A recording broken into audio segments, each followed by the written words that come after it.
Ladies and gentlemen, boys and girls, children of all ages, welcome to another edition of the Sunday Rise. As you can tell, you see who's here. It's the dynamic duo. It is the Midnight Rider, is the gentleman Jack. The big guy KG is on assignment, but he did send in his 53-man roster. We also got a special guest roster in from, he calls himself He Manimal. He's the guy that runs the Command Center Facebook page, which is all about the Commanders. So we have a submission of his 53-man roster to go along with mine. And then Jack's just going to give us some feedback on it. We've got some quick U.S. Open notes. We had the Little League World Series Finals. Playing right now is the consolation game, the final later on today. We have the pennant race heating up in MLB. We got some things from football last night. We definitely got to talk about Micah Parsons taking a nap. After that, we get Shiloh throwing some punches, and then we have some news and notes. And then we will ask you the big question that we always ask on a Sunday: what you eating? With that being said, it's the Sunday Rise. Gentleman Jack, how you feeling? Man, I lost my voice a little bit. I don't know if everybody. No, nobody would know because that was Saturday. So yeah, I got invited to hang out with some old high school friends last night, boy, and I laughed so hard. So, like I said to you guys, I was gonna give you a shout out. So, what's up, Debbie, Stephanie, Tracy? I had a blast last night, man. Good old clean fun. It was awesome. I hear, man. I can hear it in your voice. You sound like KG this morning. Oh, yes, I do. I do. Oh man. Anything you want to talk about real quick before we get started, or did I forget anything? Oh, shout out to my boys. A couple guys in my neighborhood. It's called The One Way. I've been hearing a lot of those guys talk about seeing the show, watching the show. Just want to say thank you guys.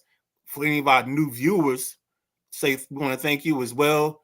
The people that are always with us, commenting, thank you, because we can't do this without your assistance and your help. We're going to be trying to get out and about. Jack and I call them field trips. I think Laurel starts their season Friday at 7. I don't know if I can get to it, but it is a home game. So I think I'm going to try to get to it if I can. For us, for me, work-wise, that's in the month. So that becomes interesting. But I'm going to try to get over there and check them out. Speaking of that, let's run through the slate of the Sideline Junkies and the shows you can catch from us real quick before we get started on the show. Of course, today you're watching the Sunday Rise. Tomorrow, 5 p.m., you got Matty Ice in the drive time. Matty, if the show changes or you're not going tomorrow, just let me know and I'll change the date for that. Monday after that at 7 p.m., we've got Coach Devon Powell, Pretenders and Contenders, featuring high school coaches from PG County. Then after that, you have my man, Gentleman Jack, tomorrow, 8 p.m. We got the guy that landed the big Marlin that beat out Michael Jordan. We just got the guy that beat Michael Jordan. That's all we're leaving it at. This guy beat Mike. All right. Then after that, coming back Tuesday, we always do our Tuesday night flight. Wednesday, we have another in the passenger seat with the Gentleman Jack and myself. Thursday, we have, or as I call it, Friday Eve. We've got the Thursday night throwdown. And that's your week of shows from the Sideline Junkies Podcast Network. Find a day, find a time. WrestleManiacs on Saturday, baby. WrestleManiacs on Saturdays I think they start at 8 or 9, depending on the week, depending on what wrestling shows. It's 9? Okay. Mm-hmm. And then after that, I mean, again, just jump in with us. And if you can't catch us live, if you see the little ticker at the bottom, this is where you can catch us at Odyssey, Apple Podcast, Spotify, iHeartRadio. You ain't got to listen to us live. All you got to do is listen to us. That's all we say, baby. And with that being said, let's run to the thing that we've been talking about a lot, and that's the Little League World Series. And I'm going to step back, Jack, and let you handle this. As soon as I can get the band to pop up, we can be good to go. There we go. All right, Little League World Series. Let's go. when this Little League World Series started a week ago, a couple days ago, I liked the Nevada team and I liked the Texas team. Texas got eliminated early, kind of busted my bubble, but this Nevada team is balls to the wall. They defeated a strong Connecticut team yesterday. I'm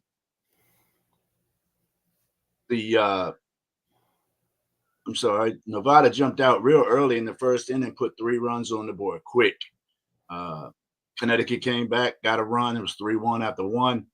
Then the pitcher for Nevada, Garrett, I'm going to say this name the best I got. I even did a little translation thing. His name is Garrett Gallegos. It's pronounced Gallegos. He's an amazing pitcher for this Nevada team and an amazing baseball player. I mean, he has got so much baseball smarts. They got into a rundown yesterday between third and home. That's the most important rundown you can have between third and home because it could be a run involved. So you, at the worst, you want that man going back to third.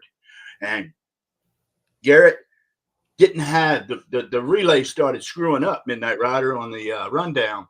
And Garrett just had to turn the jets on and run the guy down and tag him on his back cleat. Made the third out, ended a threat from Connecticut. And then the game went a little while, 4-1. Top of 6, Nevada just exploded for 4 more, up 8-2, I think it was at that time. And Connecticut just had nothing for them. Connecticut's currently playing in the third place game right now against, I believe, Aruba. Yep. And right now, the score is 3-2. Connecticut's got runners on first and second, and it's the top of the 4th. So Connecticut 3, Aruba 2, and Connecticut is starting them on another little run here. Yeah, Aruba went through a buzzsaw yesterday. They ran into that damn strong Chinese Taipei team. I'm telling you, man, you heard the name Chinese Taipei year in, year out. They're manufacturing ball players over there. I'm surprised there's not more Asians in the league. I'm telling you, they play fundamentally sound ball, and their pitching is lights out. That's what happened yesterday. Aruba ran into the buzzsaw of Chinese Taipei pitching, and it was just a pitching duel. 1-0 Chinese Taipei to qualify for the championship versus Nevada today, 3 p.m. on ABC. So I'm telling you, these are the 2 best teams that I've seen. Wasn't the 2 best teams I predicted, but it's the 2 best teams through this tournament, no doubt. Both of them are undefeated. Nobody's beat Nevada. No, excuse me. Nevada is not undefeated. Connecticut was undefeated. Nevada lost earlier, and they came up through the losers bracket. Losers bracket is hard because you got to play 1 or 2 more games than the folks up in the winners bracket, as it should be harder. But Nevada's a team that can explode. Gallegos, he's got 4 home runs in this tournament. I think he leads the tournament in home runs. So if you want to see some pop, that boy can hit the ball. So 3 o'clock today, ABC. Peep it. Yeah, the beauty of this is what I've noticed to speak on SportsCenter is there's been a lot of the kids playing and I should say getting recognized in the top plays for some of their fielding. Been outstanding. There's going to be one today from this third place game in the first inning. The right fielder made a dive and catch, unreal. He jumps up, starts going like this. Yeah. Mm-hmm. I don't know what that means. Probably some wrestling shit. I don't know. But yeah, it's fun. You all during the month of August, you always see Little League World Series on top 10 plays. Always. Right. Well, it's the funny thing because you kind of know what time of year it is because I always know that the Little League World Series is coming up soon because you always have, I think it's called the tournament or the basketball tournament where the winner of the tournament gets they split a couple million. That always starts. And whenever that starts, that's when I know we're coming to the end of the summer. And that's just one of those things. Hey, we got some people already hitting us up in the chat. I see. Jack Wagner. Good morning, folks. Chinese Taipei just kicks out the teams year after year, they're a threat to win it every year, in my opinion. Yeah, it's Chinese Taipei and China. They really are. Japan. So yeah, they definitely get in there. Japan. Tim Watkins says, "What's up, guys? What's up, Tim? What's up, Tim? Go Celtics." Anthony Mazzano, yo. Anthony also jumps back in. So much for my prediction. I had Venezuela versus Nevada in the finals. Hey, you got one, man. You weren't. Venezuela was nice, but they just ran into tough teams early on. And like I said, that losers bracket will beat you down, because losers bracket, you play back to back and shit. You know what I'm saying? You win, you get a day off. So Venezuela was strong, and I looked at them too, Anthony. Then he said, "Do you guys ever watch the Senior League World Championship game? It's the older group of Little League." I've never seen that. This is actually my first time. You're telling me something new. It's Senior Babe Ruth. Senior Babe Ruth is what it is. And yes, that's 14, 15. I think it's 14, 15-year-olds, maybe 16. But yes, Anthony, I'm aware of that. Yep. I've never watched it. And here we go, my man Josh. Great show, fellas, as always. Learning more about the Little League World Series. Hey, when you jump in with us, I mean, we're going to talk about a little bit of everything. Go ahead, Jack. Well, you know, as Anthony mentioned about a senior league, there's Little League Worlds, there's Little League, there's Ripken League, there's Babe Ruth League. There's a lot of leagues. Little League has just gotten the most shine in the past. It's really blown up in the past 4 or 5 years. This year, they actually had regionals on ESPN. Usually, they only have College World Series on ESPN, so it's expanding. Little League ball is expanding, and people see this. Like my Ken Island Club, Midnight Rider, was not Little League. It was not Little League when I was running it. When I was involved with it. I didn't run it the whole time.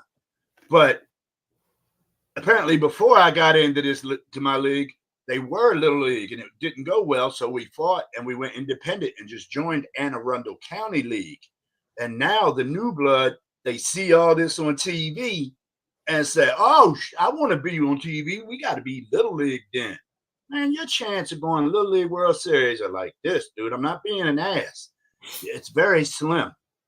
And I don't know what happened because I haven't checked, but yeah, my club went Little League this year. It was the first year they're Little League. So there's a lot of them out there. Like I say, Cal Ripken has his own league. It's similar to the Little League. They got a big thing down in Myrtle Beach for Ripken League. So they're all over the place. You know, the Little League World Series is in Williamsport, Pennsylvania. And like I said, the Ripken things down Myrtle Beach, they're all over the country. Different Little League things, but Little League is the most common and the most watched. All right, so another comment from Anthony says, for me, the 3 teams that dominate from Europe and Asia are usually Japan, Chinese Taipei, Saudi Arabia, South Korea, and Korea. I ain't never seen no Saudi Arabia. You must have missed that one. But the other 3 are spot on. Yes, sir.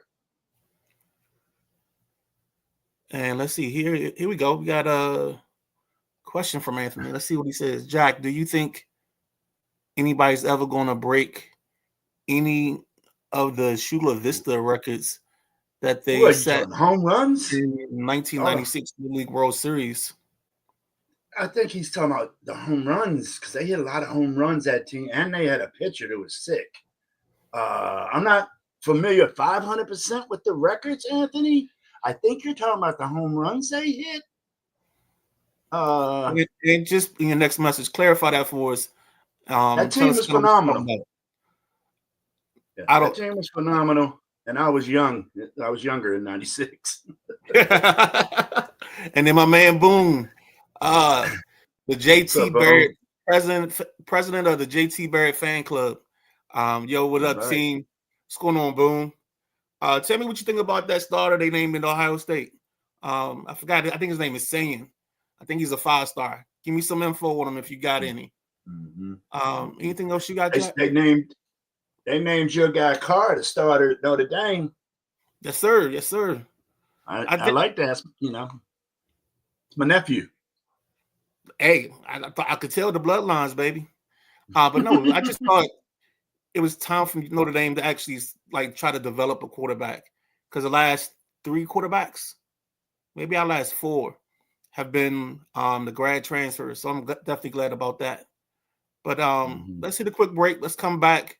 Let's talk about the pennant races, and then let's hit the U.S. Open before our next break. Sound good to you, Jack? Sounds great. All right, let's go. We'll be right back, folks.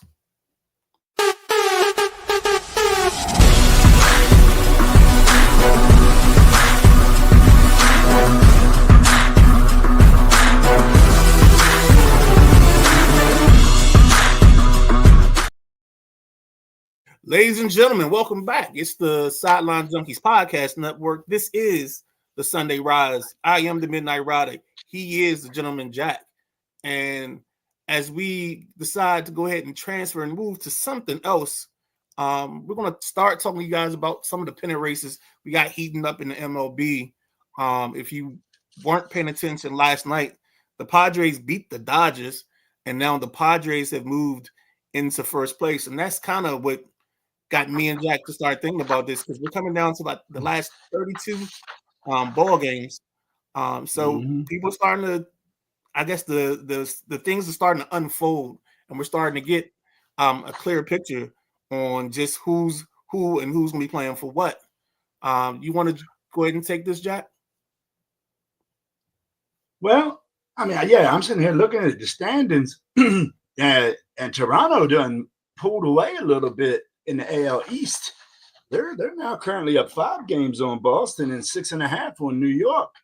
Last Sunday when we covered MLB, I think it was a 3-game spread. So yeah, things are getting tighter, but I don't see many divisions where they're going to be fighting for stuff, because it's like it's first and second, but the third place teams are so far back. So I think the jockeying this year is going to be mainly for wild card. Mainly. I don't think it's going to be jockeying for division as much, as I would like. I love seeing them fight for that division down to the last game, but I think it's going to be this year. We're going to see them fighting for that wild card spots down to the last game, which happens most times. So, yeah, it looks like in the American League, the best pennant race, or the best race for first, is Seattle and Houston. Because Toronto's up 5, Detroit's up 11.5, and then Houston's up 3.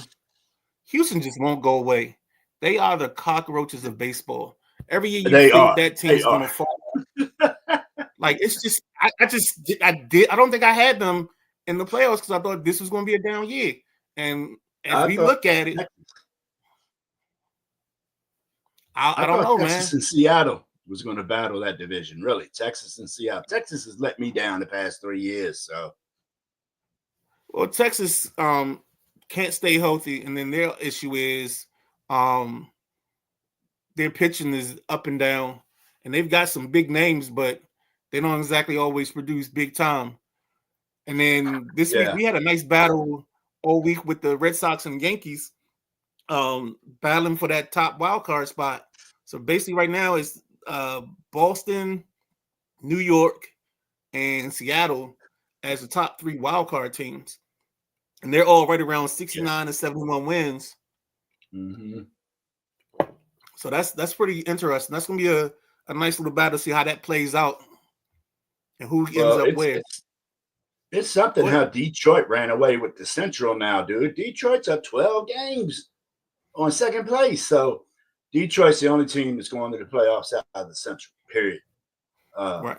And a surprising Detroit, if you ask me. Who's our guy? Is that Anthony's squad?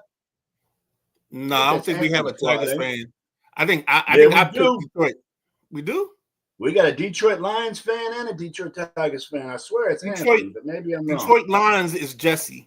Anthony's a Miami Marlins fan. That's no, Jesse. You're correct. Jesse's a Detroit Tigers fan. There you go. Hey man, all we gotta do is figure it out. That's why it's 2 of us. We could have made some money on I know, right? The $20,000 pyramid or whatever. We could have worked some things out, bro. Hey, he said no. They said I guess this is Anthony talking about that 96 Chula Vista team.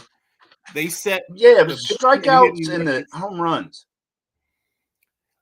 They had the highest batting average, most home runs, most hits, most RBIs, and the highest on base percentage. Man, yeah, no, the that fact was you one of the remember most that from dominant. 96. Whew. No, I remember Vista. I remember that. That was one of the most dominant teams ever to play. It's just whew, I wouldn't have thought of it off the dome. You know what I'm saying? Yeah, I'm with you. He had me on that one.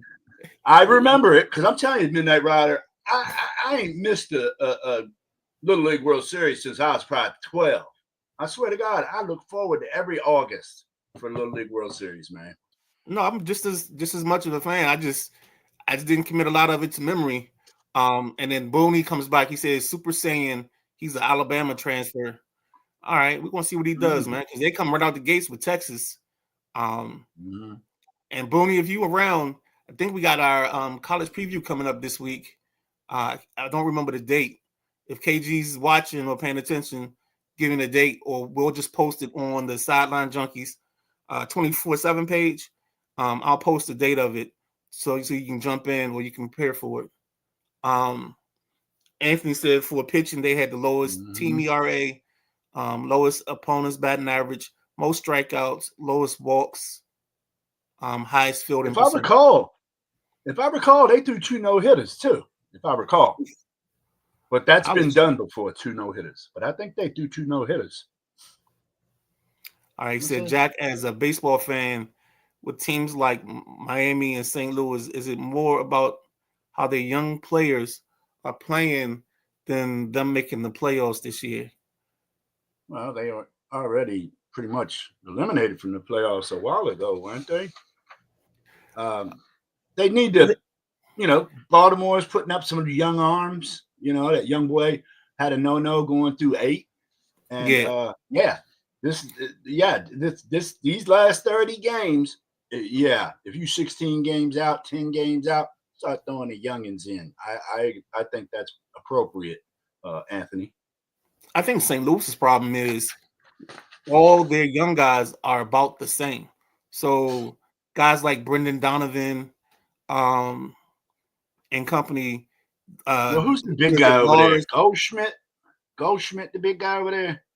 Goldschmidt's in New York now. Oh, he left there, but they still have Nolan.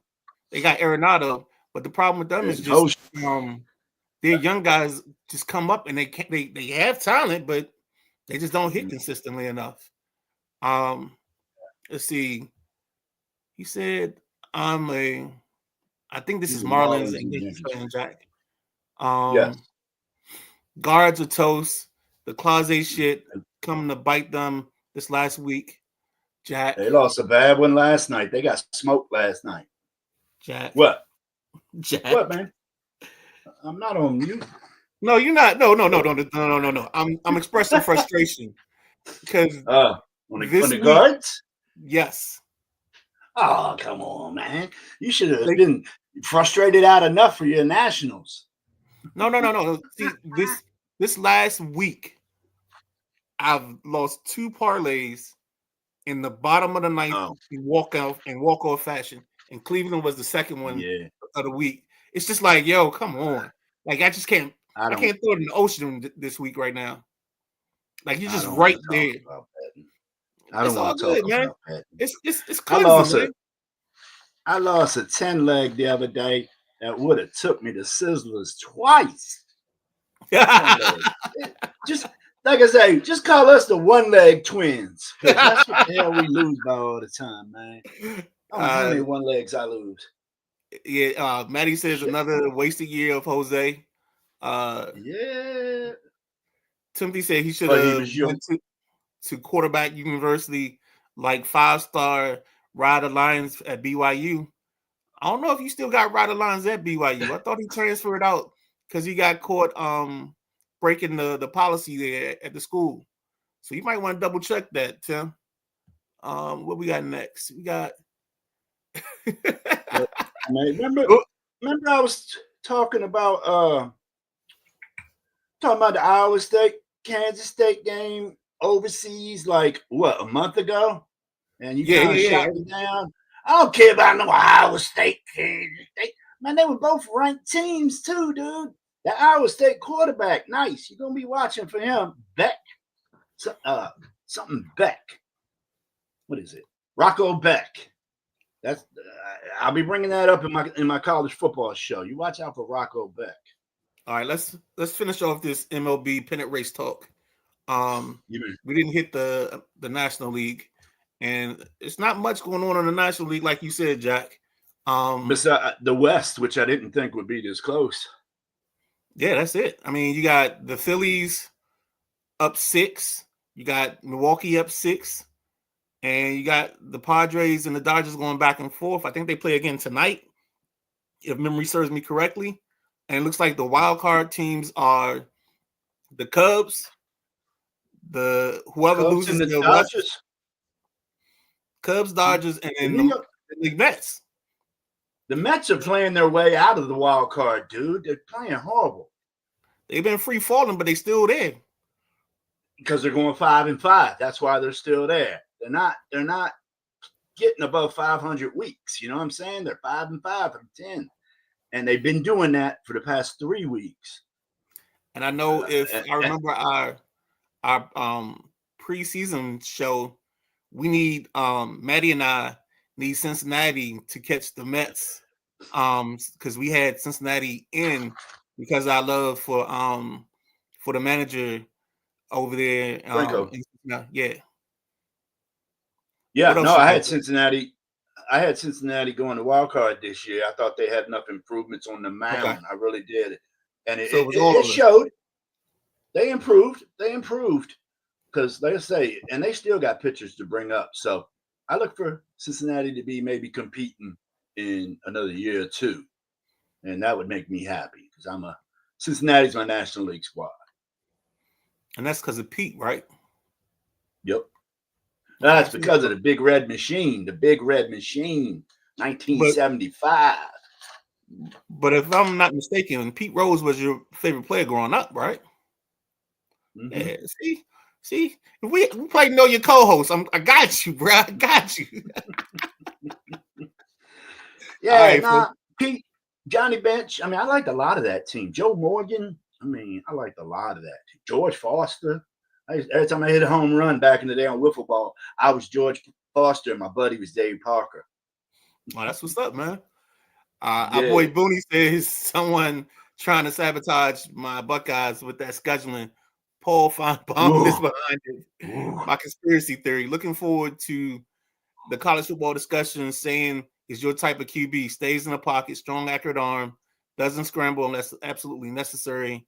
But we shall see how he does under the intense pressure with this decision making. Man, all he gotta do is get that ball to number 4. If he got any doubt, find 4 and let it go. That should be it. He ain't gotta worry about nothing else. That's the best wide receiver in the country, and just let it happen. And then Maddie chimes in again, says, "I'm checking out Showtime Sarah at her real job at Bojangles, rocking the drive-through." We probably I bust up Bojangle biscuits. Yes. I was gonna say this one. Box of biscuits. I think Sarah got to give us her 5 customers or customer types that she doesn't like. You know what I'm talking about? The person that comes in and don't know what they want, or they got to ask for like, I want a hamburger, but hold the burger. Give me cheese and lettuce. Like, what? What are you talking about? Oh man, I hold the burger. Right? And then Andy says, "Are you guys like most people in Vegas having Notre Dame beating Miami, even though they have a freshman quarterback in CJ Carr, the grandson of Lloyd Carr, playing on the road?" That's still my nephew. But I mean, I got Notre Dame just because that's my team. We'll figure it out. Our defense is solid. Against Notre Dame. And then we still got Love, and Jeremiah Love can take it to the house at any point in time, and that's how I feel this team is going to survive. Is they're going to survive on defense and their running game, and let CJ Carr come along as slow as possible and take his time. Go ahead, what's up? Get the ball to 4. Yeah, another 4. Ain't that CJ? Ain't that CJ? What? Ain't 4 CJ is number what part? 4? No, 4 is Love. Oh, that's what I thought of. My fault. Jeremiah. Yeah. Yeah, I like him. Yeah. But you gotta watch out. What you call it? Got Katron back over at Penn State, boy. Katron gonna chew up some yardage this year. Watch. Yeah. We're gonna have a nice, interesting conversation as long as we keep the college football show to the top 25 and not try to go crazy. I'm staying with my squads. You know who I got up there. I'm staying Yeah, home. I know you got up there. I'm gonna be a homer this year, man. I'm sorry. My 2 squads are top squads in the country. Clemson and Penn State, both of them. One of them's taking home the Natty. Well, the good thing for Clemson is there's really no good teams in the ACC besides Miami. I agree. But they play a little bit of it. They play a little bit of a tough non-conference schedule in the beginning of the season. Yes, Clemson they do. Don't schedule cupcakes. I mean, they open up with LSU. Yeah. Booney says Bojangles is underrated. Agreed. Them in churches. Yeah.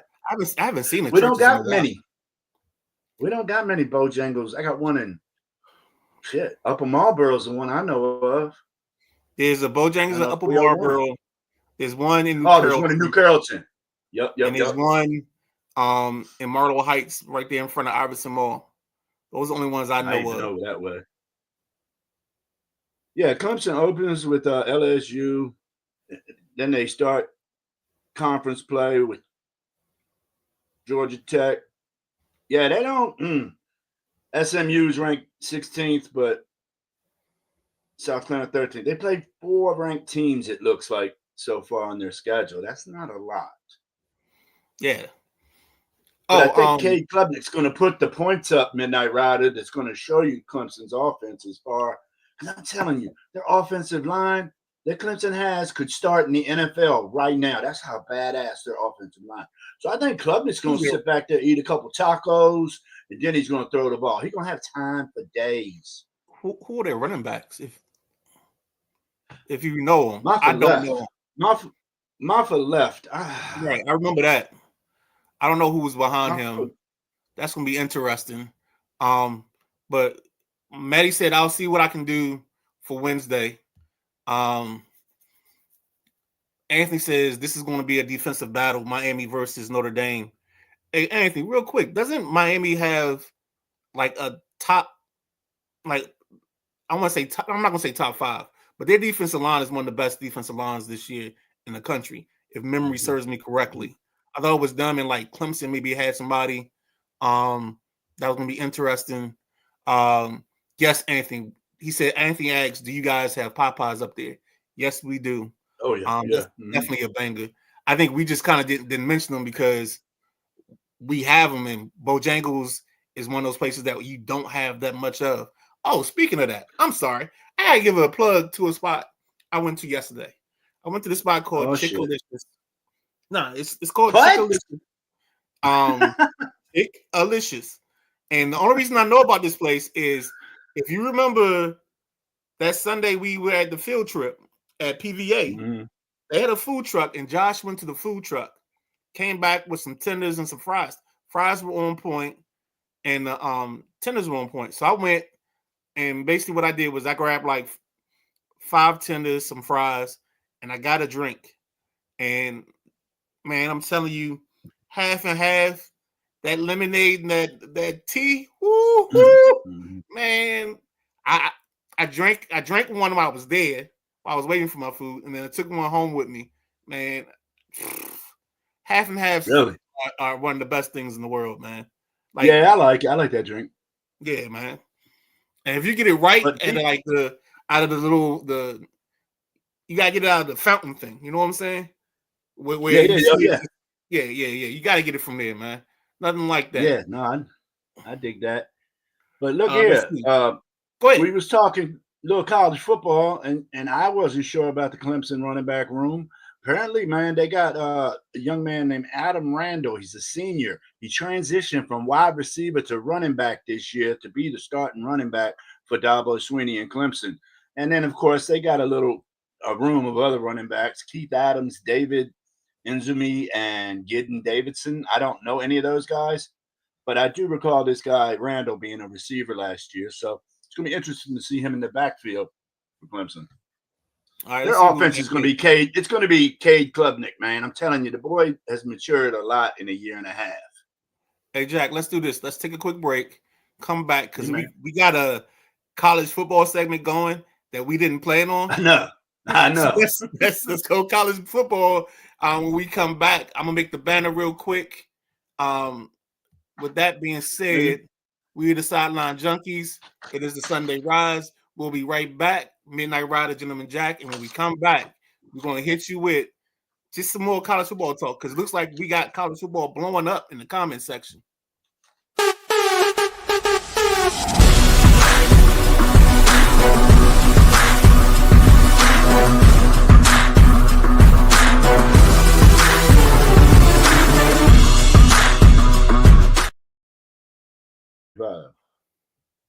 Here we go, baby. College football. We said we was going to talk about it impromptu. This is not a segment we prepared for. So we just going to talk with y'all. We're going to go with the comments and have a little fun. And with that being said, let's get to Anthony's next comment, which is Jack and Midnight. Do you guys agree with what they did to Miami and Clemson, where they pushed them out of the top 10 just to push up SEC teams that barely won? You know what? I don't really get into that. Because we're going to have some more pushes coming from the SEC and the Big Ten in terms of trying to guarantee themselves some spots. One thing I do remember this week, I don't know if we reported it, but the SEC just moved to non-conference games. So that's going to be starting next year. So they're trying to get themselves prepared or get themselves the best cases. So even if you have a 9-3 SEC team, I think the case they'll be making is that they're better than some of these other teams that have better records. So I'm gonna go with that. Let's see. Yeah, Anthony, just being how tough the SEC and the Big Ten are now, it's kind of taking a dump on the ACC, and deservingly so. ACC isn't as powerful as it used to be. With your Georgia Tech, Florida State, Miami, Clemson, fighting for the title. It's been two-team race for the last couple of years out of the ACC. Just two teams to worry about. You go to the SEC or the Big Ten, you're worried about a half dozen teams at least. So that's why I think the Big Ten and the SEC guys got bumped a little bit ahead of Miami and Clemson. I think Clemson is very underrated. One of them has them at 4, and I think one has them at 6 or 8. Clemson's 2. Penn State's 1 in my eyes. I don't trust Penn State. I'm sorry. Part of it is the team. Part of it is Franklin. Not and part Franklin. Of it is Franklin. It's Franklin, but I don't trust Drew Aller. Drew Aller's been. Yeah. I've been hearing about the legend of Drew Aller for 4 years. You'll see it this year. I hope so. There's sometimes K-Tron. That's the running back. I don't care about the running back. I need the quarterback to be able to play and function and run the offense because they can run for days. They got two of the best running backs in the country. No doubt. But Anthony talking about ACC. Somebody to watch in the ACC is Jamal Haynes, running back out of Georgia Tech. That boy's badass. Okay. I look at him possibly getting 2,000 yards this year. Watch for Jamal Haynes at Georgia Tech. That's one of my guys to watch. All right, and I'm gonna write that down because you never disappoint me when you give me a guy from the you know what I'm talking about. What I see. College basketball. When you like what you see, you got it tight, and that's what I love about when I tell Walter people. Clayton. Yep, Walter Clayton Jr. Jack had a type. Jack said it. I watched and he performed, man. And that's why I say I love the way we do our show because some shows you got talking heads and people yell at each other or whatever. The one thing I appreciate, and this is all our shows across the brand, is we talk and we listen to each other and we take stuff from each other. Because just because you don't see it, somebody else might. And then you just follow along. And the next thing you know, you're like, oh yeah, he said this guy early in the season, and then that's something, somebody that just popped off the map. I think we're gonna get in trouble today, Jack, because we done. I see. Well, we're talking about food already, and we ain't even got to what you eating. Yeah, buddy. I think somebody brought up Popeyes. I talk about Chickalicious. There's more coming. All right, let's see what we got here. Hold up. So Anthony says Miami's running backs are Mark Fletcher and Jordan Lyle. Hey, if you're a hip hop fan, I have a guy that used to play for me at Don Bosco. His name is Jordan Lyle, no S. He's got a nice little hip hop album. He's got 2 out. That's my guy. Okay. Shameless plug. I'm sorry. That's my kid. It's like he's one of those kids. You know how this is. This is a kid that every time practice was over, he was in my car. I was taking him home, and we just talk. And we talk about anything. Like hey coach, I got this going on, this going on, and that's why he's just one of my guys. You know what? I gotta send him an email or a text because whenever he's back in town, I just want to sit down and chop it up with him. Anthony says, "Where you guys live in Maryland? Do you have more White Castle?" I don't think we have either White Castle or Crystal. Only time I hit White Castle, Anthony, is when I come to Ohio and see my family up there near Columbus. And I buy a box or 2 to go, and a bag of 6. Jack's the Maryland guy. I'm a DC guy. Coach. Yeah. Now that you're in here, what's up, Coach? Make sure I'm right, Coach. You play this Friday at 7 p.m. if I'm correct, and I might be late. Season opener. I think he's a season opener. I think he's at home. Give me on some information on that, Coach. Before tomorrow. And there he is, Coach Von Powell. That's why I love Sunday Morning Rise, talking about food, my love language. Boney says the Penn State hike ends November 1st. That's for you, Jack. I got the answer. Go ahead. I got the answer. He plays Friday, September 5th versus Parkdale. I thought he had an August 30th game. He just put a message in the chat. Okay. One of the guys invited the whole family out to our opening day game Friday, September 5th versus Parkdale. Free entrance and sideline access. So we on the field. That's all you. He sent that for you because you said. I hope he knows you're gonna be trying to call plays. I just hope you know that. I don't sit in the bleachers. When I go to high school games, they always got me invited on the sidelines. I can't watch. I can't see. I got to be on the sidelines. I can't see from the bleachers, man. Oh. Nah. My boy Tony Kennedy lets me down there. I mean, I used to go down there for the DeMatha games. I don't sit in the bleachers, baby.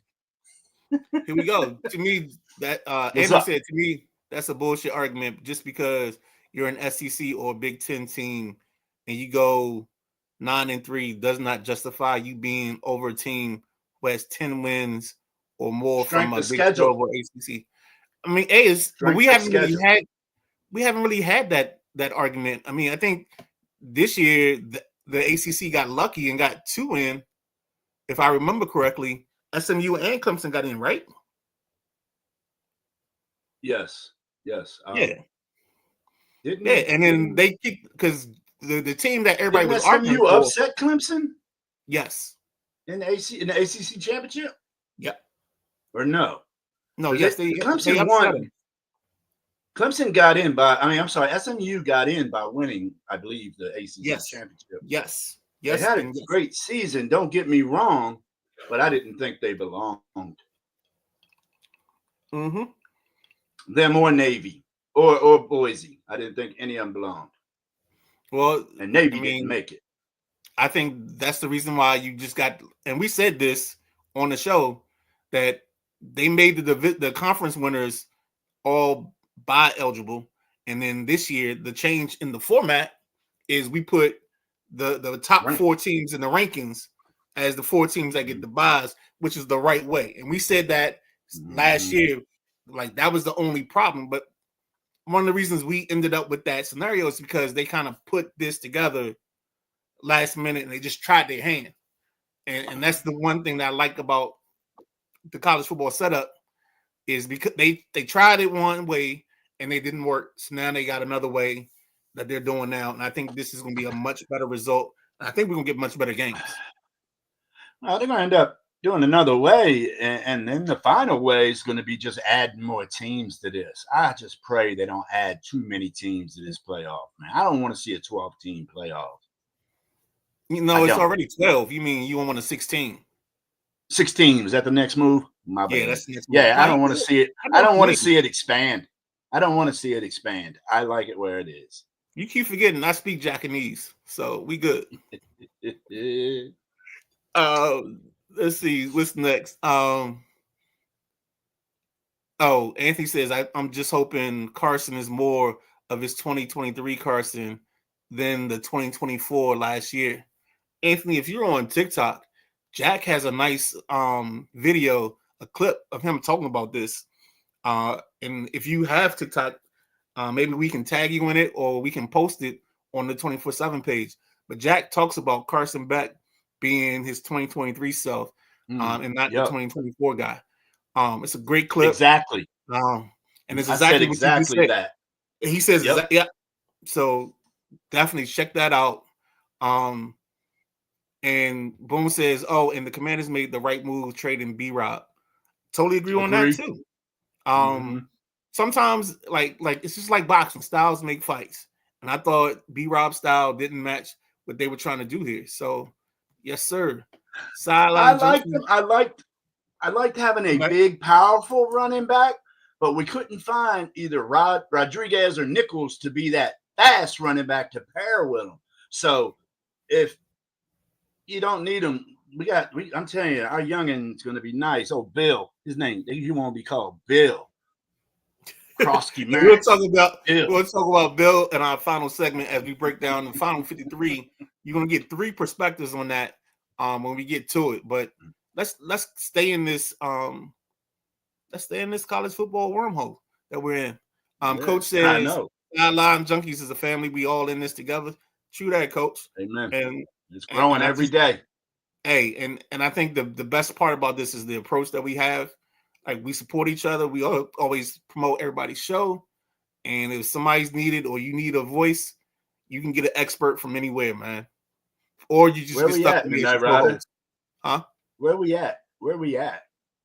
Are you talking about the banner? No, I know what you're talking about. We everywhere. Where the Sideline Junkies at? We everywhere. That's with that baby on it. Hey, that's your line. That's why I can't say it the same way you say it. Well, I was reading off all the outlets that we were on last night to some of our friends, and like, Jesus Christ, how many outlets you on? I'm like, we everywhere. We everywhere, baby. Everywhere. Andy says people blame Carson for his underperformance last year with Georgia. He had the worst receiving core in the SEC last year. They had the most drops. His line wasn't that good last year, neither. His old line wasn't as good as it used to be at Georgia last year. I felt a lot of injuries in the line last year. Oh, okay. Coach said Wait, I'm sorry. Sorry, buddy. I like Georgia football. I love Kirby Smart. Is Kirby still there? Kirby's still there. Kirby's still there. Kirby ain't going nowhere. No, I remember one time I said something about Kirby. I think I said Texas Tech, but yes, Kirby at Georgia Tech. I mean, at Georgia, UGA. I love Kirby Smart, man. Where was he? Texas A&M is where I used to watch him at, I believe. Kirby's been around a couple schools. I like Kirby. Coach said we have a preseason game this Friday versus Leonardtown, 6 p.m. at home. Oh, I can't make that one. I know I can't make that one. Anthony says, can you justify having Alabama at number 2 when they only went 9-3 last year? I mean, you got to think about Alabama's defense this year is another one of those defenses. Yeah. No, this is one of their top defenses. Like they have these years where that defense, you name the guys off of them, and it's like that guy went in the first, that guy went in the second, that guy went in the first. So when Alabama's defense is right, the offense doesn't matter. I think they went with Simpson to start the season as their quarterback. again, it don't matter. And then they've got a kid at wide receiver that's an all-world guy. So it's gonna be interesting. And I think he weighed number 4. So Coach Jackson said, "Damn, I'm late starting my Sunday right. It's all good as long as you hear it. As long as you hear it, Coach. It's like church, you know what I'm saying? As long as you get some of the word, you all right. I love it. You know what I'm saying? I love it, man. I love seeing all these coaches in the room, man. You know, me and you used to be coaches, and now we got some more coaches. I love it. Maddie says it's going to go to 16 for sure, but that has to be where it stops. Maddie, only reason I'm against it getting to 16 is because that means the Big Ten and the SEC got their way and got themselves at least guaranteed spots. They got themselves guaranteed spots for their conference, and that's the only reason I don't want to go to 16 because I'd rather them earn it. Makes sense. Makes sense. Let's see. Coach Mark says, "Damn, Paul, no JV love." Oh man, I'm gonna leave that in the house. I'm gonna leave that one in the house. Coach. Well, you go ahead and give the JV love, Coach. That's right. Tell us what we got going on, Coach. Boone said, "Let's be honest, rankings are more politics and money than it is truly on talent." Yeah, it's also about the stories. Let's be honest. Anyways, yeah. No. Let's be honest. It's the stories. It's the reason why you turn to ESPN. You get Dallas on. You get them talking about the Lakers. It's all about the storyline and not the team. And then it comes out. Oh snap! Oh. Coach. Oh damn, Coach! You just got this candle. Look like Laurel High School looking for a JV coach. The bad thing is, it's probably his day off. So damn, he's like Craig. How you get fired on your day off? Oh, well, you ain't got shit to do. Stimulate your mind, Craig. Stimulate your mind, Craig. Do you guys think it's unfair to blame Clemson or Miami for the rest of the teams in the conference being horrendous? Florida State is going to go 2-12 again. I don't think it's unfair. I think it's just the truth. And I think what college football is trying to do is get the best 12 teams in. And it doesn't matter about the record.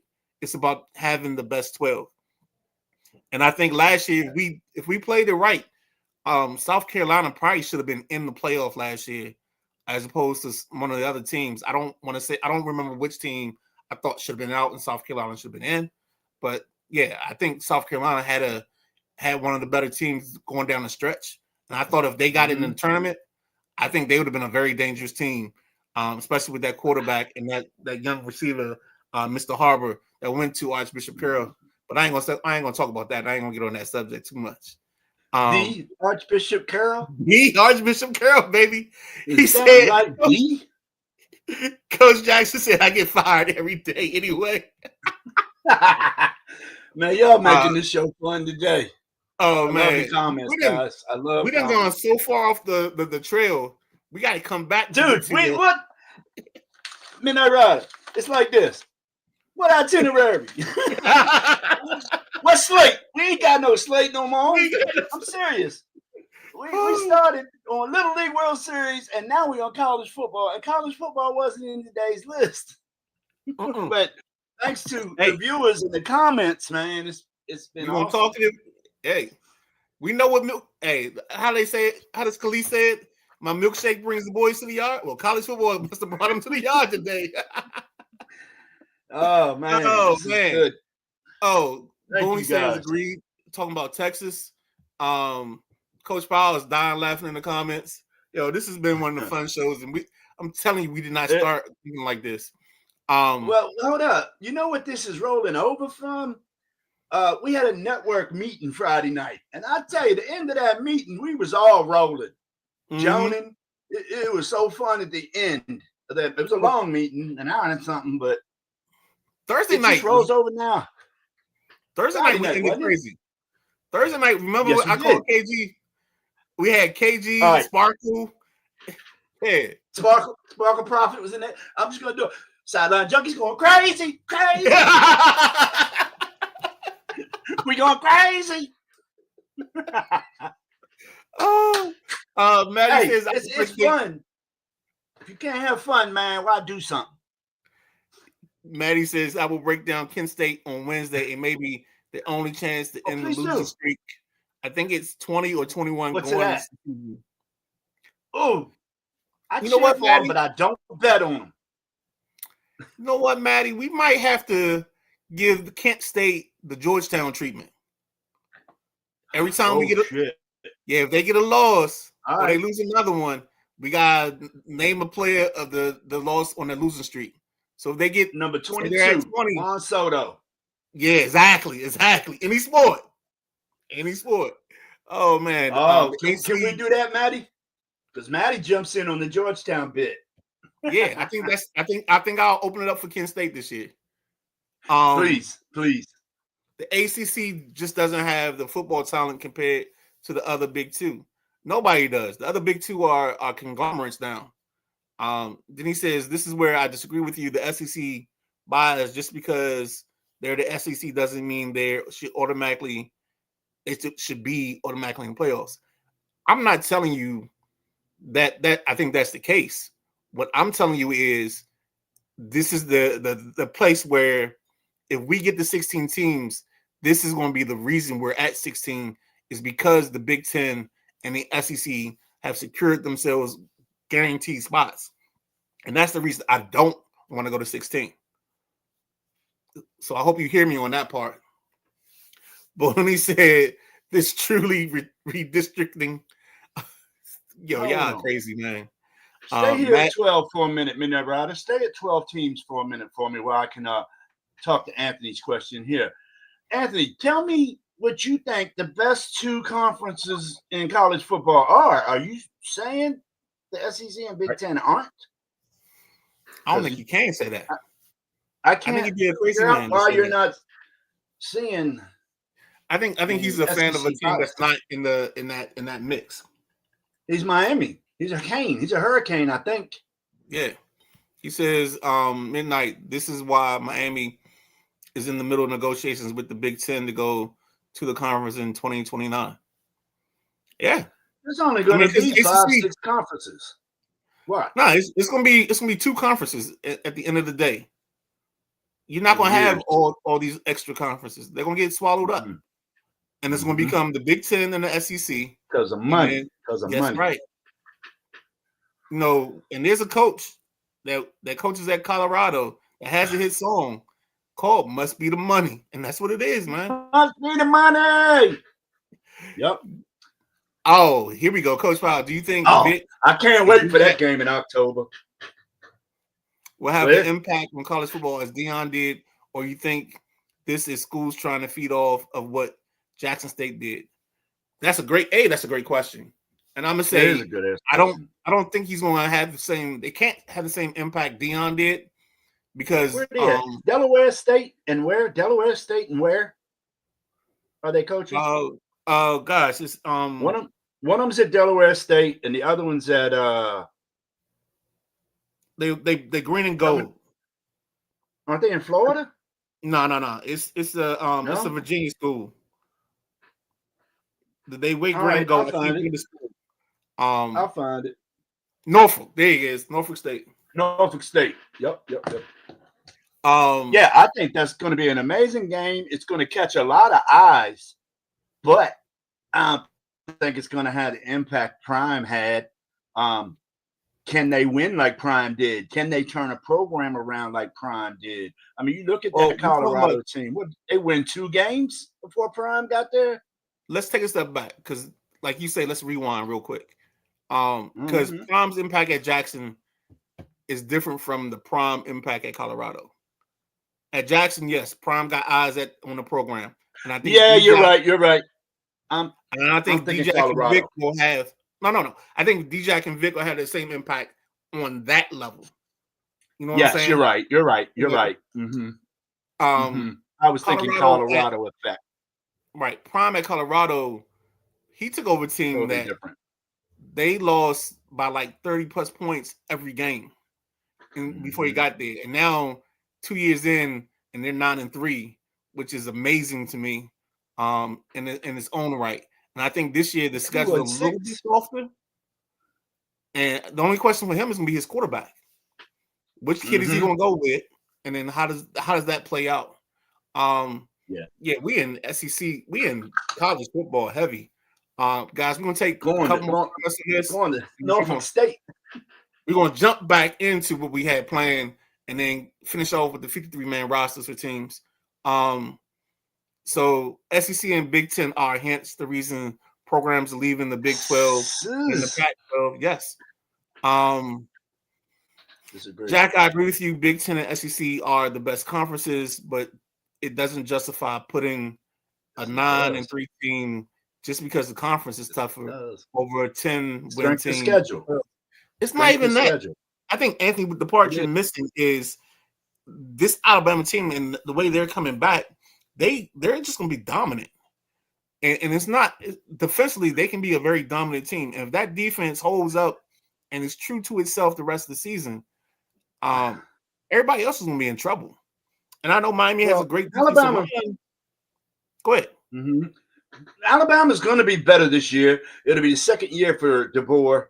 And DeBoer came in there, tried to be guns ablaze in year one. I mean, why not? You're going to one of the most prestigious football programs in the country in Alabama. But DeBoer is a defensive guy. And he has some rank-a-dang offensive. Huh? Other way around. He's the offensive guy. DeBoer's. Oh, that's right. No, you're right. It's the guy at Oklahoma that's the defensive guy. Venable. I'm thinking. DeBoer's an offensive guy, and he didn't have much running that defense in Alabama. Now he's got his defensive guy from Washington came and joined him, and he had a hell of a program in Washington. I said Washington, out west. DeBoer was on the map. So give him year two. I don't think he's going to win a natty, but I do think Alabama improves this year. All right, let's run through this real quick, and then we're going to get off of this topic. Break. All right. We could go on and on. Coach Devon, it's Sunday show, thank God. Yeah, we got free reign. Anthony said 10-win or conference champion from the ACC or Big 12 just because the team is from the Big 10 or SEC who only won 9 games or 8 games. I'll let you sit in that argument for right now. And Jack, let's be honest, there's a hardcore Alabama fans that are still expecting KB to be Nick Saban. The unrealistic pressure is so stupid. It's college football.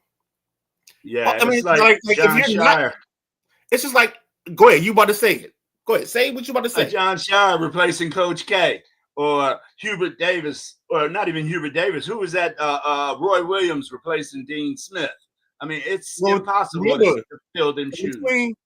In between Roy and Dean was Gillespie. Oh, that's right. That's right. Yep. So now it's hard to come in behind a legend. Exactly. Think about the guy that came in behind Bear Bryant, dude. Shit like that. It's hard. Think about Ashery coming in after Big John. If more big name coaches like Belichick were to start taking jobs in the ACC and recruiting talent, then the winning culture might return. Hence the money and revival of the ACC of old, in my opinion. Boone, here's where I'm gonna disagree with you on this. And Jack, actually, you go first, Jack. I'm excited to see what Belichick does in Carolina. That Tar Heel blue makes me break out in a rash, but I look forward to seeing what Belichick does with them Tar Heels, man, because I don't think, I think he's a great coach, man. I don't think it was just bullshit. I mean, shit, he made a Super Bowl contending team, a dynasty out of a 6th-round pick quarterback. So Belichick's got it up here, man. The gears wind. I look forward to seeing what he's doing over there. And now college football is almost like pros. You know what I'm saying? He's out there buying players and stuff. Players want to play for Coach Belichick. So he's going to have some nice recruiting next year, too. Nice nice transfer portal next year. Give Belichick 3 years, and I bet you he's messing around top 25. Well, let's talk about it from this standpoint. Booney's talking about recruiting, and if you listen to Coach Powell and some of the other coaches that we've had, whether it's in the passenger seat or pretenders or contenders, their kids aren't getting recruited. So it's not recruiting that's helping these teams out. It's their use of the portal and bringing in experienced talent. So now you're seeing kids that would end up at a North Carolina as a 3-star. They're going like shout out to shout out to my boy's kid, Day Pearsons. He's going to Western Kentucky as opposed to going somewhere like maybe Vanderbilt or somewhere like that because they're not getting recruited. Huh? Western Kentucky D1? Yeah. Is it? Yeah. So I know a lot of high schools. Go ahead. No, all I'm saying is a lot of these kids now are getting the lower levels of the D1 schools is where they're getting recruited the heaviest from because the D1 schools figure, why would I waste time? And one of our coaches even said this. Coach Powell, you can remind me which coach said it, but he was like, why would a school go get an 18-year-old that he doesn't know over a 20-year-old that he's seen perform at this level? College why would you take that risk? That's true. That's true. No, the high school seniors, if you're not 5-star, you're not getting looked at by D1 most teams. It's the way it is now. The transfer portal screwed. We've been saying this for 3 years now. That transfer portal screwed shit up, man. Coach Jackson, the game's never going to be the same. True that. Coach Jackson asked, "Are y'all buying the hype of UNC to the SEC?" I think UNC will go wherever the money is. And I think the only negotiating tool that UNC will have is Duke's got to go with them. UNC can't leave Duke behind whenever it goes. And if you put UNC and Duke in the SEC that we had this past year and for basketball, you're talking about one of the most dynamic conferences in America, baby. Duke ain't leaving the ACC, and I'll tell you why. Duke's going to have to. All right, Jack. They're too smart. They're too smart, dude. They're too smart. It's going to fold around them. You might go for more money, but it costs you a lot more money to play a Big Ten schedule or an SEC schedule. The travel is 5 times more than it is if you run an ACC schedule up and down the Eastern Seaboard. You start going out west, and you're already doing that in ACC, but when Maryland moved to the Big Ten, their travel expenses, they multiplied 10 times what they used to be. So are they really making money? Yes. I think the extra money they got, they're spending in travel now. Because, dude, they go out to the West Coast for a couple of weekends because they usually play 2 West Coast teams back-to-back weeks. Let's look into. And I want to answer Boone's question. I got you. I didn't see Boone's question. Can you hit Boone's question? Because I don't see it on my screen. No, it's not Boone. It's Anthony. I'm sorry. The Belichick not lasting question. All right, cool. Let's go there. I disagree. Bill Belichick is not lasting a year. He's not going to be able to deal with these kids trying to negotiate in the middle of the season for better contracts. Mm-hmm. I disagree, and the reason I disagree is because go ahead. What are you going to say? You go first this time. I think the reason that he has a GM, Mike Lombardi, in place, I think that's going to keep that conversation from coming to him, and that's how he stays in the job. He's going to say, "Amen." The second a kid walks in the door and says, "I need more money," he's going to say, "Go talk to holler at your boy." Yep, holler at your boy. Yep. That's above my pay grade. As I say, that's Mm-hmm. That's first thing Belichick did. Yep, is install a GM, dude. Hey, handle these dudes for me, because I'm coaching. Yep. And when you coaching, you're here, bruh. You ain't got time to be out here. So he handled that. Belichick gonna be around longer than a year. Anthony, I know I disagree a lot, but we agree on shit too. So don't hate me.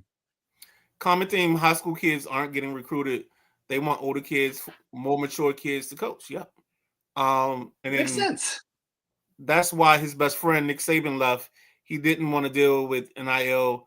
I don't think Bill's going to be able to deal with that type of stuff.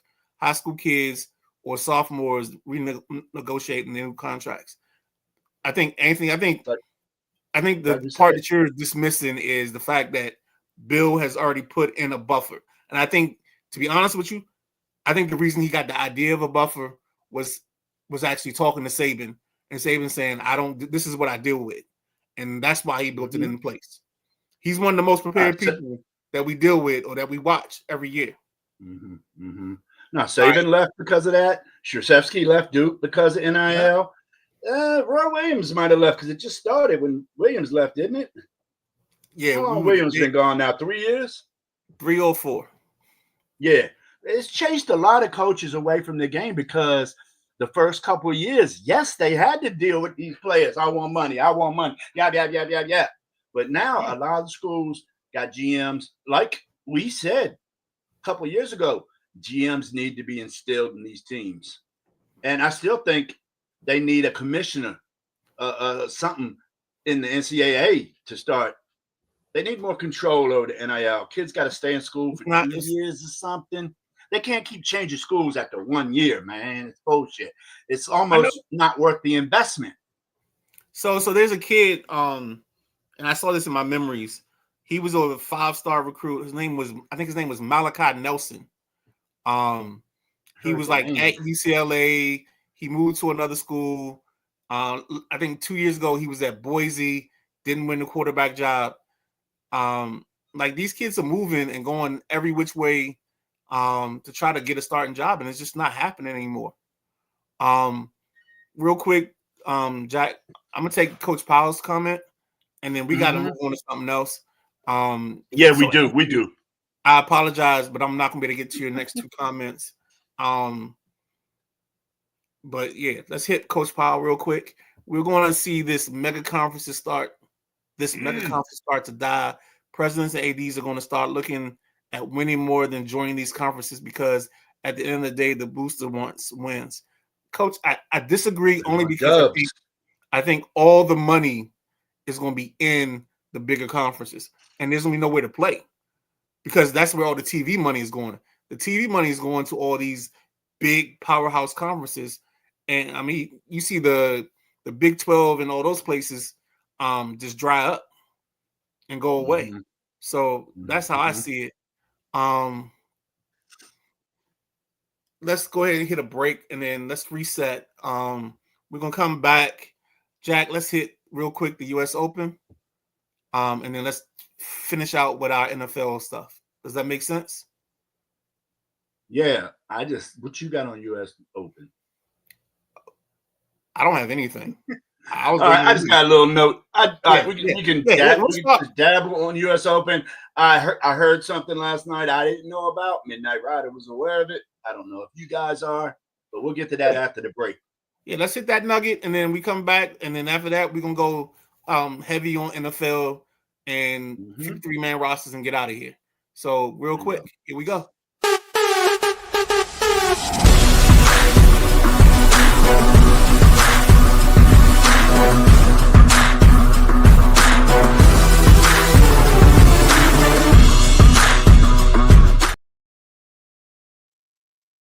Ladies and gentlemen, welcome back. It's the Sunday Rise with your 2 favorite guys, Gentleman Jack, the Midnight Rider, part of the Sideline Junkies Podcast Network. Real quick, we said something before we hit the break. We're going to hit a quick nugget from the U.S. Open. Jack, go ahead and give these people the nugget that you have.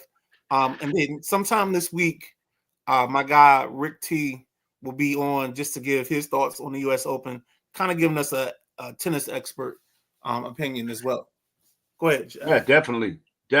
We get Rick on here. He'll take care of the tennis stuff. I do the best I could through the French and Wimbledon. Wimbledon is my jam now. Wimbledon's my jam. It's just a 4th of July memory I've had since a kid. But I heard something about a female tennis player that I hadn't heard her name in a while, and I didn't know she was playing. I thought she went on to retirement and being a mama. But 45-year-old Serena Williams got an exemption to play in the U.S. Open. 45-year-old Serena Williams. Excuse me. It's Serena Williams, not Venus. I think you mean Venus, dog. I thought it was Serena. I'll look into it. Go ahead, keep talking, bro. And coming in with this kind of an exemption, you don't really get a cupcake in the first round. So she's going to be playing Monday, 7 p.m. against the 11th seed in the tournament. That's a pretty high seed. So, which it is Serena, correct? I'm looking. I think it's Venus because Serena just introduced Maria Sharapova into the Tennis Hall of Fame sometime last week. I know Venus just played at the DC Open under an exemption. Hold on, you good? No, I don't know what I did with it. I mean, they the Williams sisters. So the Williams I'm brothers. trying to Google as we speak, brother. It's Venus playing number 11 Kay Makova tomorrow at 7 p.m. And that girl ain't no buster, so I'd hate to see Serena come in on an exemption and have a 1-round bow out. It's Venus. What? Venus? It's not Serena. Venus. It's not Serena. Huh? It's Venus. Really? Oh, then she's gonna get banged out. No. Venus gonna get banged out. You're thinking about you were talking about the Ozempic thing, and Serena took the Ozempic to drop weight. That was Serena. Venus is the one that she played in DC. Just listen to me. I got you. That's why we boys. Oh, I'm Googling. We bad boys for life. Remember this. Okay. Right? Okay, twin. Venus went to. You can be Martin Lawrence. I can be Mike Lowry. Oh no! I'm Will. I'm Big Willie. No. I'm Big Willie. I'm the Mike Lowry. I'm the smooth one. I'm the smooth one. But no, it's Venus because she played. Serena's on the weight loss. Serena's on the weight loss. She lost 31 pounds. Right. That's what I just said. You said Venus was on it. No, I said Serena's on the weight loss, and Venus is the one playing in the U.S. Open. They're both using that shit for weight loss. Oh, okay. They're on the Mounjaro or the Ozempic, And I'm gonna go ahead and put this on air. I got a beef with that. People using these drugs to lose weight. These drugs are for diabetic patients, first of all. And then I got to go 3 weeks because it's out of stock because all these fat motherfuckers want to lose weight and cheat. Man, just eat right and exercise, man. So I don't like that. People use it to lose weight, man. I need it to live. Booney's got my back. He says Venus. And then he said Serena's pushing the GLP-1. So it's not the Ozempic, it's the other one. What's GLP-1, guys? I see that. It's another one of those weight loss drugs, dog. It's similar to Ozempic and all those other things that people apparently Wegovy's for weight loss only. But the ones Ozempic and the Mounjaro, which I'm on, is for diabetics, but people take it for weight loss as well. I'm not a fan of that, dude, because somebody that needs it to have a healthier life can't get it because your fat ass wants to lose weight. Eat right. That's what I'm doing. I'm down 20 pounds. So Booney said we the third bad boys because our memories are failing us a bit.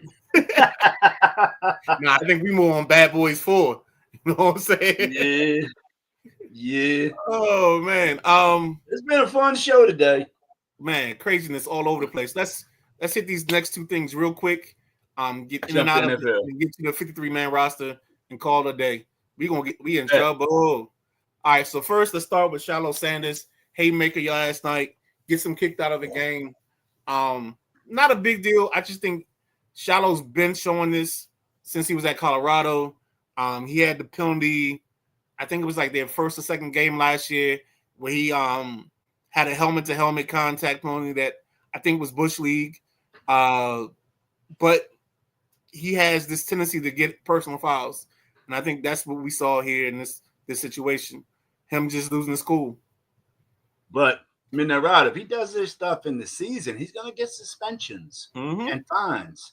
And, he's got to tone that shit down. His dad's not on the sidelines no more to protect him, man. And them fines don't come cheap. So, and he ain't making much bread. So, right. That's what I was thinking. His contract can't be that big. All right, real quick. Dallas drama as the world turns. If didn't see it last night. I got Micah Parsons, or 2 nights ago, decided to lay down on the training table and catch some Z's, I guess. I got in an argument yesterday with a guy in one of my sports groups, and I was just like, it's a bad look, and B, some of those vets, I think a guy like Dak Prescott or somebody has to say something to him. That's just not how we handle this. You can have it's Dallas. Go ahead. Yeah. I just say it's Dallas. That's the way shit's been going on for the last 20 years. They want the drama. Yes. America's team. Some people want the smoke. They want the drama. I don't. Let's get Terry signed. As we promised, we've got you 3 guys giving you their version of the 53-man roster from it when it comes to the Commanders. I'm gonna start the first one. We're going to talk about the offense. So we're going to lead off with the guy that you normally see in the chair with us, the big guy KG. He's a little under the weather, so ignore the 11 p.m. Grown folk, grown talking sexy voice that he hits you with on this, and just listen to the names that he gives off for his 53-man roster.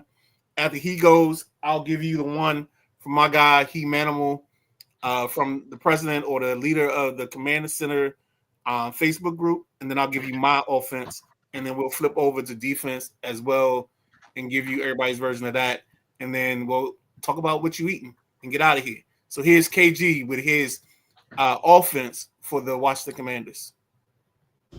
What's going on?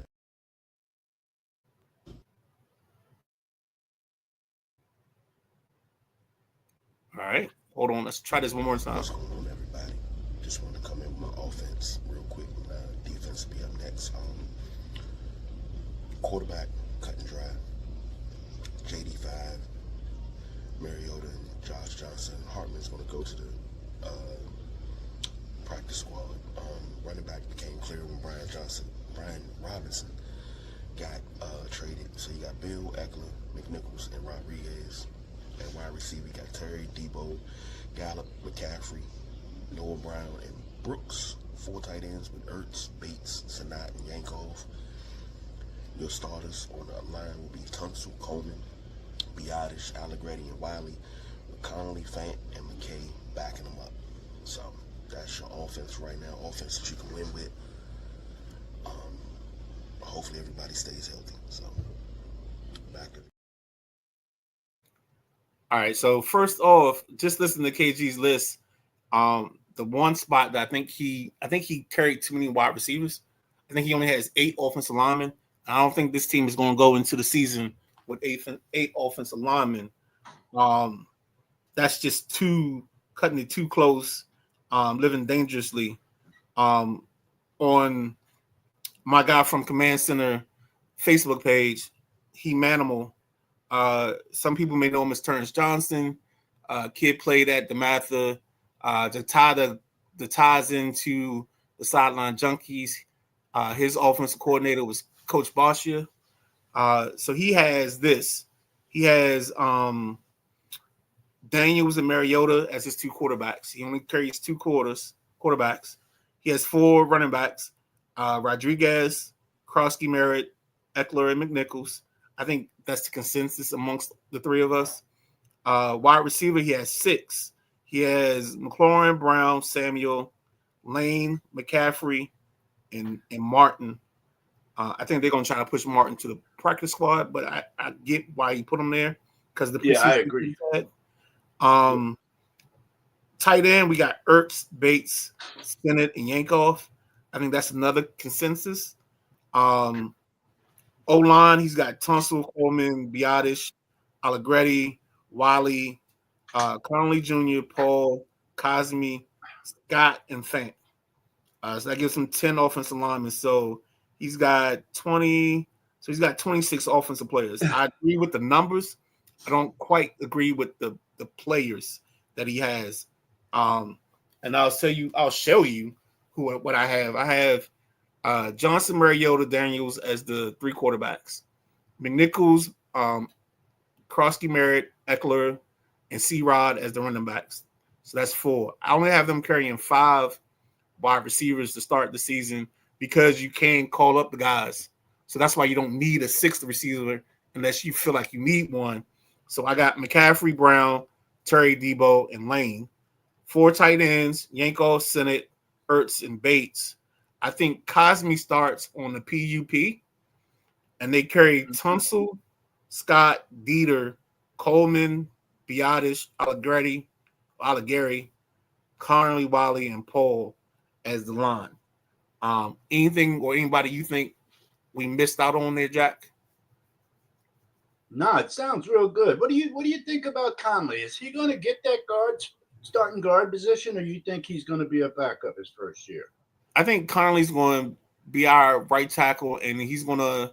I think he's going to tackle. Yeah, I think the situation for him is he may get a little bit more chipping to start off because I mean, our first couple games you got New York starting off, so you got Thibodeau, Carter, and Brian Burns coming off the outside. So I think they'll help him out with some chips, whether it's running back chips or tight end chips.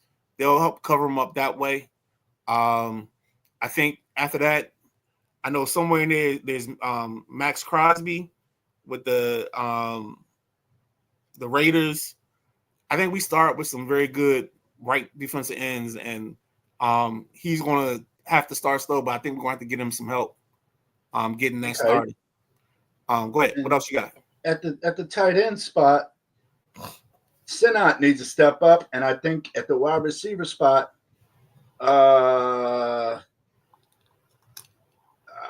what's the boy? What was that last wide receiver? McCaffrey and Sinnott, they need to show that they've been with this organization in the NFL for their second season now. It's time. It's time to play. You're not rookie no more. I think McCaffrey's going to step up. I think the funniest thing to me was last year, McCaffrey if McCaffrey got 1 extra yard on 5 receptions, he'd have 5 TDs. I know I say that all the time. I say it all the time. But it's so true. You picked him to score a touchdown in all your parlays last year. That's why. Yeah, because he was right there. I mean, it's like, dude. Sinnott, I think his problem is, and I'll blame him. I'll blame the kid. What? What I miss? You know the comments get us some time, right? Oh yeah. All right, I'm gonna hit the comments in a second. Boone caught me. Boone caught me. He caught my wardrobe change. I'm gonna go to that in a second. So, Sinnott. I don't know if it was more of a byproduct of Hartman just being terrible in the preseason, or if it was him. And I think that's going to be something that we can't really figure out until later on, until the season gets started. But I like Sinnott a lot, and I hope he just gets it going. Mm-hmm. So before we hit the defense, let's hit the comments because Boone got Jack or Pop Jack. Oh, he caught me. He says, I blame Dre for this only because he has to get in front of the camera to talk instead of dealing with this behind the scenes. Y'all see Sanders got waived. We gotta find that, Coach Jack. I didn't see that. So I'll figure out which Sanders it is, if it's Shallow or I don't think Shador's getting waived because every report, and I've been listening to Cleveland radio all week.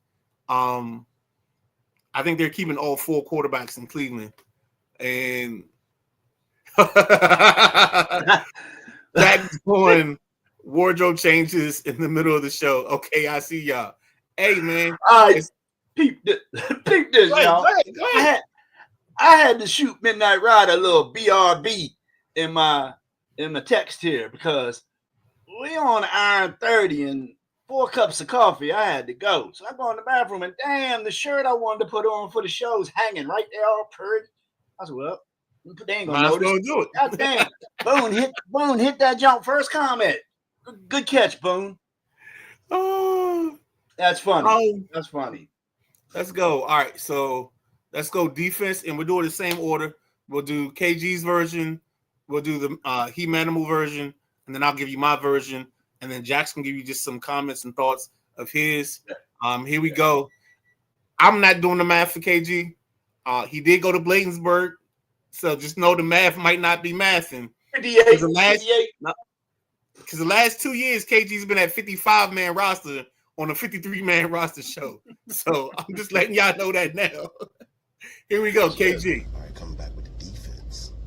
I got Armstrong, Goldman, Payne, Farrell, Jean-Baptiste, Kinlaw, and Newton for your D linemen. Linebacker, I normally don't pick this many linebackers, but I had to. Louvu, McGee, Wagner, Miller, Cahill, Riley, and Arnold are your linebackers that I have. DBs, I went deep. Amos, Butler, what's that? Waverly, Banksy, Lattimore, Igbenogany, Martin, Reeves, Sarensteele, Nickel, and Owens. And of course, your special team, where we get right every year, Gay, Ott, and Wayne. So that's my 53-man roster projection for the Washington Commanders for 2025.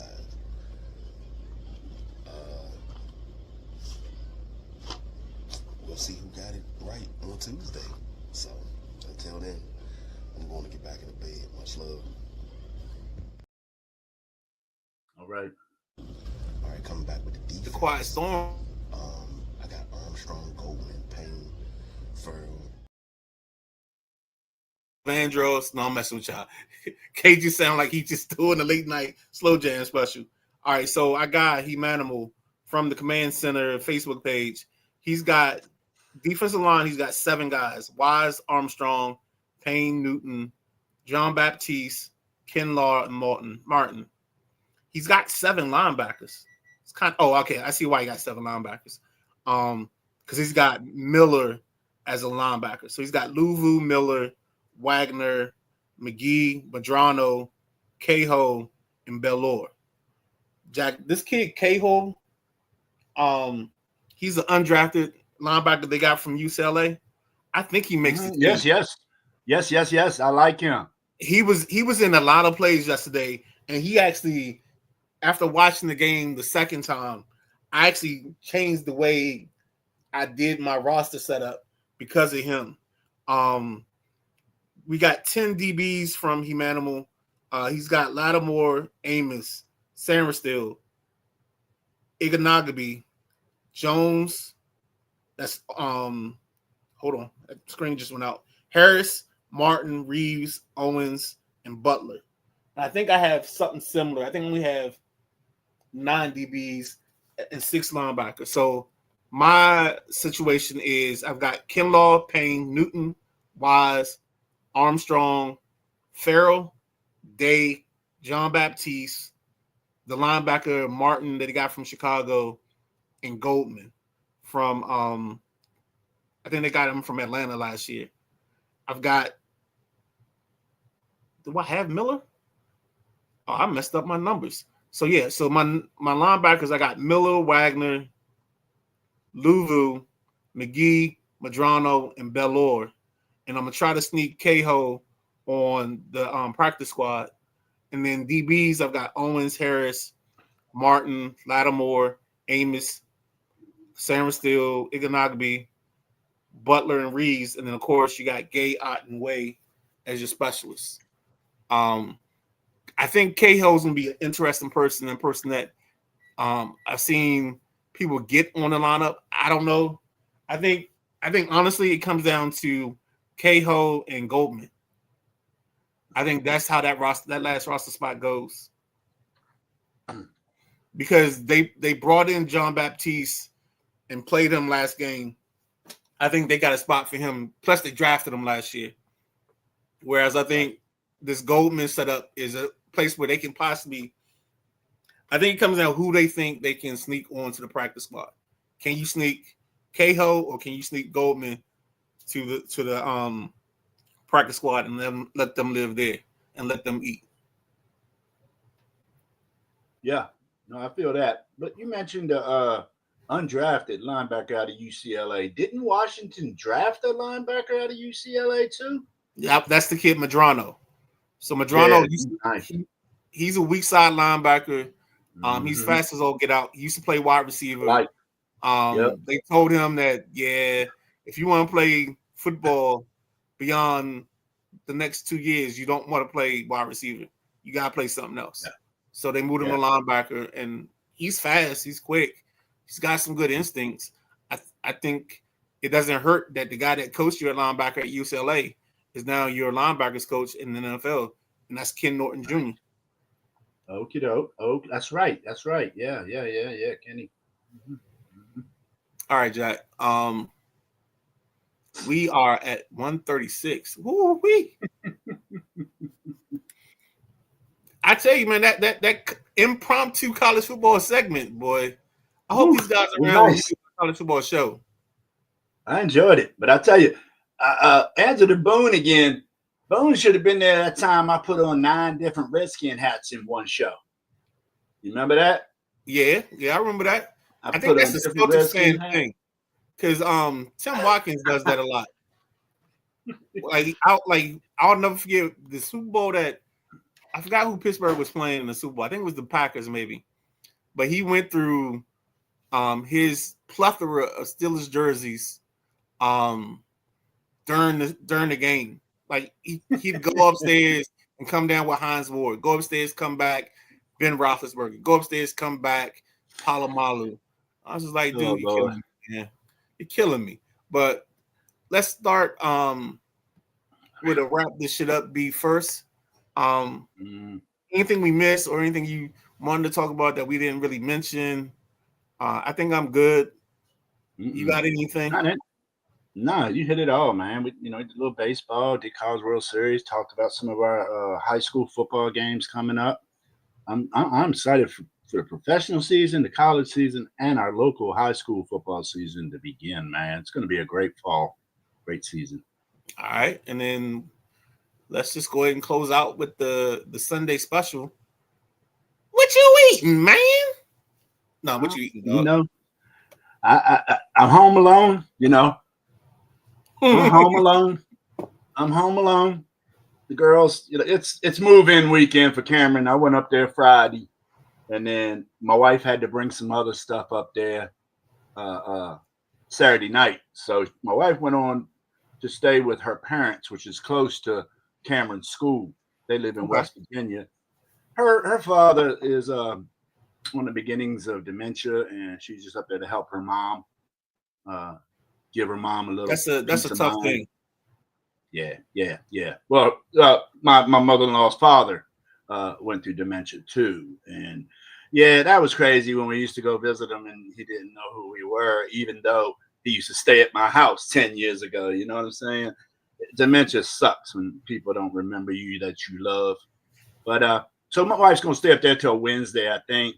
So I'm going to the store. I'm going to grocery store when I wake up from my nappy nap because I'm tired. I was up. Them girls kept me up, man. And like I say, people sit here and say, oh, ain't Jack married? Yes, I'm married. I'm a mature married man. I hung out with 3 women friends last night. Had a blast. That's how players play. You ain't got to be up you ain't got to be like Tommy Strong and get the draws. I just enjoyed the company and the laughs last night. And JC likes memory lane.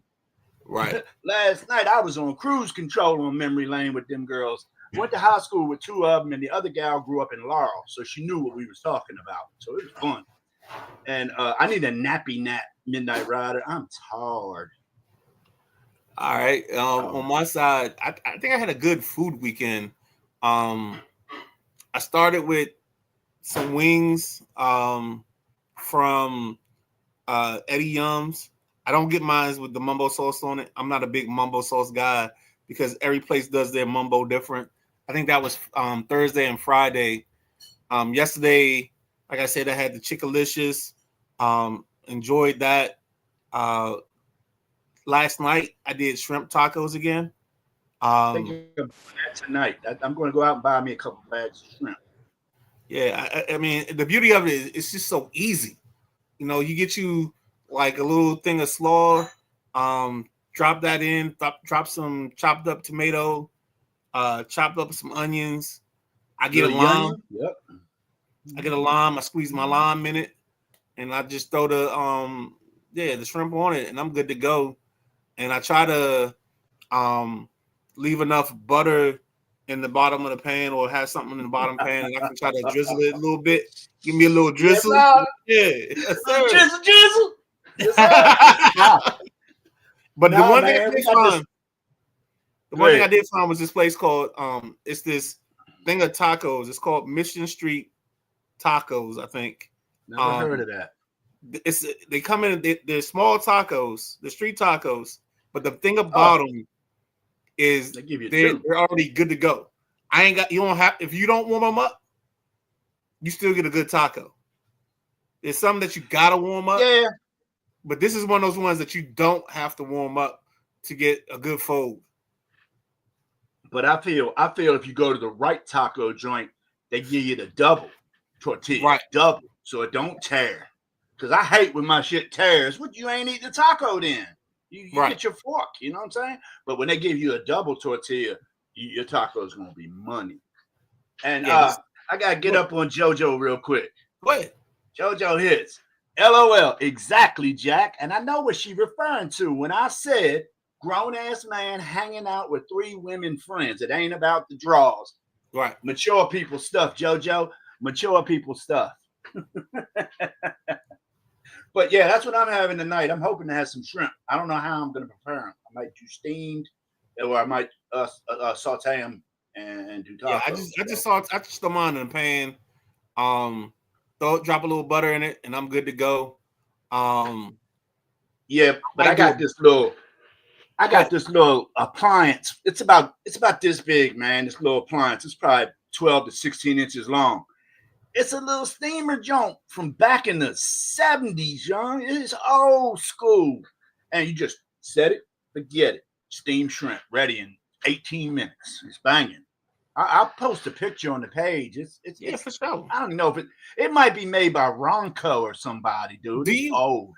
Do you drop rice in your taco, or you leave the rice out? Sometime, okay. But I don't like bag rice, man. Bag rice, I think it's plastic. So what do you use? If I do, I'd use some rice that was made in the pot, but that don't happen often around here. My wife makes bag rice, and I'm not a fan of bag rice. But if I go to Chipotle or something, I say, put a little bit of that rice. But I don't like a lot. I just want a little bit to mix into my shit, not a lot to be a pocket of rice. You know what I'm saying? Yeah, the only other thing now you got me. I'm going to Chipotle. I'm not cooking.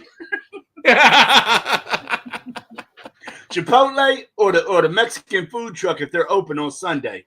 I gotta get my car. I've been cruising Cameron's car.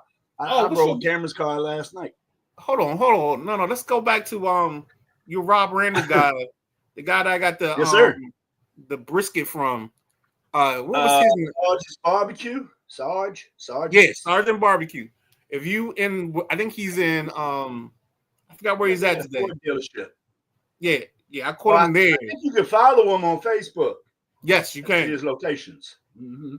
That's money. I ain't had it yet, but everybody tells me. Dude, I had point. He gave me a brisket sandwich, and I had 2. Yeah, I had 2 sandwiches, and the fries were he gave me like these spicy fries. They were seasoned to perfection. As my man Big Slim says, stamp. They were stamp. The stamp. Stamp. Everybody just stamp. Yeah.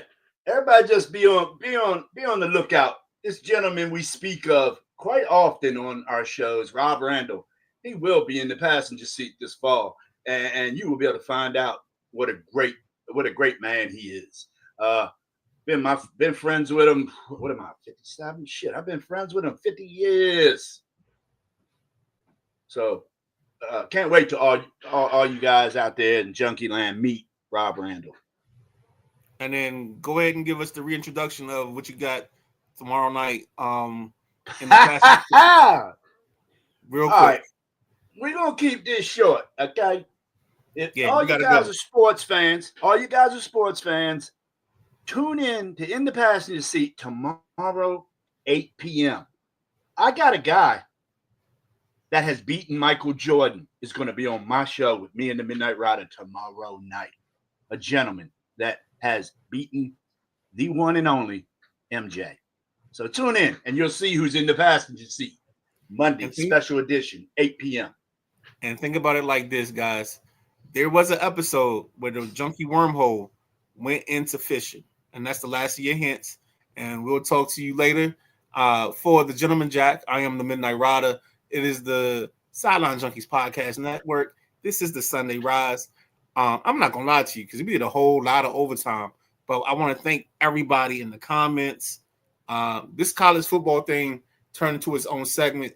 And if I could show y'all the banners, we didn't have college football on the ledger.